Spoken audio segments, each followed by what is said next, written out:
Hi everyone, welcome back to Anu Somi diaries. Anu Somi ഡയറീസിൻ്റെ പുതിയൊരു എപ്പിസോഡിലേക്ക് എല്ലാവർക്കും ഒരിക്കൽ കൂടി സ്വാഗതം.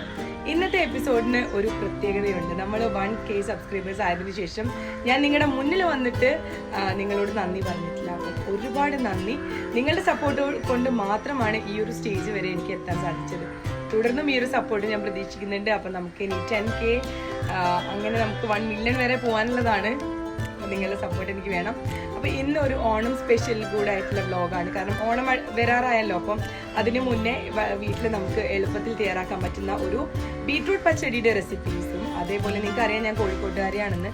അപ്പോൾ നമ്മുടെ കോഴിക്കോടത്തെ കുറച്ച് ഓണക്കാഴ്ചകളുമാണ് ഇന്നത്തെ ഈ ഒരു വ്ളോഗിൽ ഞാൻ ഇൻക്ലൂഡ് ചെയ്തിട്ടുള്ളത്. അപ്പോൾ തീർച്ചയായിട്ടും നിങ്ങൾ ഈ ഒരു എപ്പിസോഡ് നിങ്ങൾക്ക് ഇഷ്ടമാവുമെന്ന് ഞാൻ പ്രതീക്ഷിക്കുന്നുണ്ട്. തുടർന്നും നിങ്ങളുടെ സപ്പോർട്ട് വേണം. അപ്പോൾ നമ്മുടെ ചാനൽ ആദ്യമായിട്ട് കാണുന്നവരാണെങ്കിൽ ഇപ്പം തന്നെ സബ്സ്ക്രൈബ് ചെയ്തോളൂ. നിങ്ങൾക്ക് പരിചയമുള്ള എല്ലാവരോടും പറഞ്ഞ് നമ്മുടെ ചാനൽ സബ്സ്ക്രൈബ് ചെയ്യിപ്പിക്കുക. പിന്നെ എന്താ, ഈ വീഡിയോ ഇഷ്ടപ്പെട്ടിട്ടുണ്ടെങ്കിൽ ലൈക്കും ഷെയറും തരാൻ മറക്കരുത്. അപ്പോൾ ഇന്ന് ഏതായാലും നമുക്ക് ആദ്യം ബീട്രൂട്ട് പച്ചടി തയ്യാറാക്കാം. പിന്നെ നമുക്ക് കോഴിക്കോട് അങ്ങാടിയിൽ പോയിട്ട് ഓണച്ചന്തയും അങ്ങനത്തെ ഓണവുമായിട്ട് റിലേറ്റഡ് ആയിട്ടുള്ള കുറച്ച് കാഴ്ചകൾ കാണാം. ഇന്ന് നമ്മൾ തയ്യാറാക്കാൻ പോകുന്നത് ഓണത്തിനൊക്കെ സദ്യേൻ്റെ കൂട്ടത്തിൽ ഒഴിച്ചുകൂടാൻ പറ്റാത്ത ഒരു പച്ചടിയാണ്. ഇത് ബീട്രൂട്ട് പച്ചടിയാണ്. ഇതിന് വേണ്ടിയിട്ട് ഞാൻ ബീട്രൂട്ട് എടുത്തിട്ടുണ്ട്.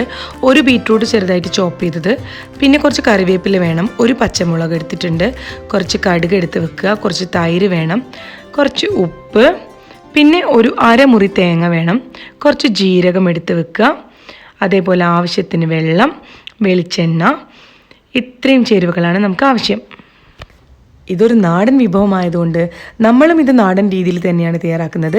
ഒരു മൺചട്ടി അടുപ്പിൽ വെച്ച് ഇതിലേക്ക് ഞാൻ കുറച്ച് വെളിച്ചെണ്ണ ഒഴിച്ച് ഒന്ന് കടുക് പൊട്ടിച്ചെടുക്കുന്നുണ്ട്.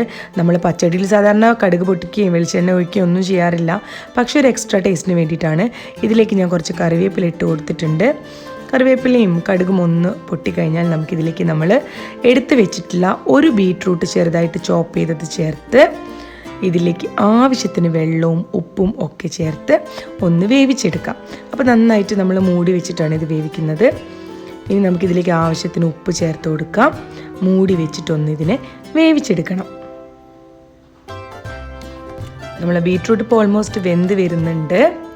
അപ്പോൾ ഇനി നമുക്ക് ബാക്കിയുള്ള കാര്യങ്ങളൊന്ന് ചെയ്തെടുക്കാം.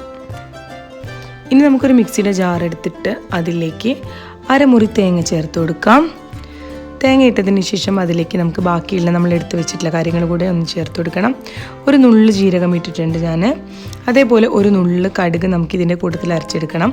പിന്നെ ഒരു പച്ചമുളകും അതേപോലെ കുറച്ച് കറിവേപ്പിലയും ഞാൻ ചേർത്തിട്ടുണ്ട്. നമ്മൾ എടുത്ത് വെച്ചിട്ടുള്ള തൈരും ചേർത്ത് നന്നായിട്ടൊന്ന് അടിച്ചെടുക്കണം. ഫ്ലെയിം ഓഫാക്കിയതിന് ശേഷം നമ്മൾ അരച്ച് വെച്ചിട്ടുള്ള തേങ്ങ ഇതിലേക്ക് ചേർത്ത് കൊടുക്കുക. അപ്പോൾ നമ്മൾ ആ തൈര് കൂട്ടിയിട്ടാണല്ലോ നമ്മൾ ഇത് അരച്ചത്. ഓവറായിട്ട് നമ്മൾ വെള്ളമൊന്നും ചേർത്തിട്ടില്ല. അപ്പോൾ ഇത് തന്നെ മതിയാവും. അപ്പോൾ നന്നായിട്ട് ഇതിലേക്ക് മിക്സ് ചെയ്യാം. അപ്പോൾ ആ ബീട്രൂട്ടിൻ്റെ ഒരു നാച്ചുറൽ പിങ്ക്, ഡാർക്ക് പിങ്ക് കളറൊക്കെ ഇതിന് വന്നിട്ടുണ്ട്. നിങ്ങൾ ശ്രദ്ധിക്കേണ്ട ഒരു കാര്യം എന്ന് പറഞ്ഞാൽ തൈര് ചേർത്ത് കഴിഞ്ഞാൽ പിന്നെ ഒരിക്കലും ചൂടാക്കാൻ പാടില്ല. അപ്പോൾ നമ്മളെ നാടൻ ബീട്രൂട്ട് പച്ചടി ഇവിടെ റെഡി ആയിട്ടുണ്ട്. എല്ലാവരും ട്രൈ ചെയ്ത് നോക്കണേ. വളരെ എളുപ്പത്തിൽ തയ്യാറാക്കാൻ പറ്റുന്ന ബീട്രൂട്ട് പച്ചടി ഇവിടെ റെഡി ആയിട്ടുണ്ട്. ഇനി മറ്റൊരു റെസിപ്പി ആയിട്ട് നമുക്ക് വീണ്ടും കാണാം. Till then it's bye from Anu. Keep supporting. Love you all. കച്ചവടം ഉണ്ടോ? മലയാളം തരിയല്ലേ? കച്ചവടം ഉണ്ടോ? എന്താ ശരി? ലാഭല്ല. മഴയായിട്ടാണോ? ഡള്ളാണ്, നഷ്ടാണ്. ഓണം അടുത്തെത്തിയാലേ നമ്മൾ റോഡിൻ്റെ സൈഡുകളിലായിട്ട് കാണുന്ന തെരുവോര കച്ചവടമാണ് ഞാൻ ഇന്ന് നിങ്ങൾക്ക് കാണിച്ചു തരാൻ പോകുന്നത്. വലിയ വലിയ ഷോപ്പിംഗ് മോളുകളിലും അല്ലെങ്കിൽ തുണിക്കടകളിലൊക്കെ പോവാതെ ഇതേപോലെയുള്ള, അതായത് റോഡ് സൈഡിൽ വെച്ച് വിൽക്കുന്ന കടകളിൽ കുറച്ചും കൂടെ സാധനങ്ങൾ ചീപ്പായിട്ട് കിട്ടും. അപ്പം നല്ല ക്വാളിറ്റിയുള്ള സാധനങ്ങൾ ഇവിടെ ഉണ്ടായിരുന്നു കേട്ടോ. അതായത് ബെഡ്ഷീറ്റുകൾ, കേരള സാരികൾ, 300 രൂപയ്ക്കൊക്കെ നല്ല കേരള സാരി ഞാൻ കണ്ടിട്ടുണ്ടായിരുന്നു. അതേപോലെ 500 രൂപേൻ്റെ ചോടയുള്ള ബെഡ്ഷീറ്റുകൾ, പിന്നെ കുട്ടികൾക്കുള്ള ഡ്രസ്സ്, ഷർട്ട്, ചുരിദാറുകൾ എല്ലാം ഉണ്ടായിരുന്നു. ഓണക്കാലത്ത് ഒഴിച്ചുകൂടാൻ പറ്റാത്ത ഒരു കാര്യമാണ് കസവ് മുണ്ട് അല്ലെങ്കിൽ കേരള സാരി. ഇവിടെ ഈ കാണുന്ന ഈ മുണ്ടുകൾക്കും സാരികൾക്കും ഒക്കെ ഏകദേശം 300 രൂപയാണ് ഇതിൻ്റെ വില. മ്യൂറൽ പെയിൻറ്റിങ് ഉള്ളതുണ്ട്, അതേപോലെ എംബ്രോയ്ഡറി വർക്ക് ഉള്ളതുണ്ട്, കൃഷ്ണൻ്റെ ഒക്കെ രൂപം. നല്ല ഭംഗിയായിരുന്നു കാണാനായിട്ട്. വരും ദിവസങ്ങളിൽ ഇതേപോലെയുള്ള വെറൈറ്റി ആയിട്ടുള്ള ഓരോരോ കാര്യങ്ങളും കൂടെ ഞാൻ വ്ളോഗിൽ ഇൻക്ലൂഡ് ചെയ്യുന്നുണ്ട്. അപ്പോൾ നിങ്ങൾക്ക് എല്ലാവർക്കും തീർച്ചയായിട്ടും ഈ ഒരു വ്ളോഗ് ഇഷ്ടമായിട്ടുണ്ടാവും എന്ന് ഞാൻ വിചാരിക്കുന്നുണ്ട്.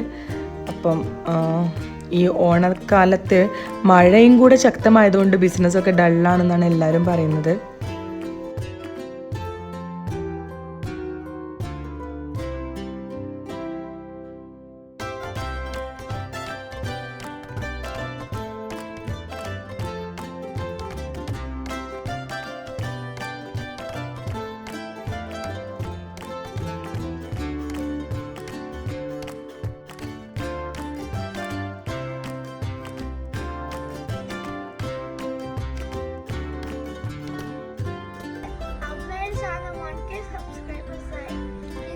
Big thumbs up, please.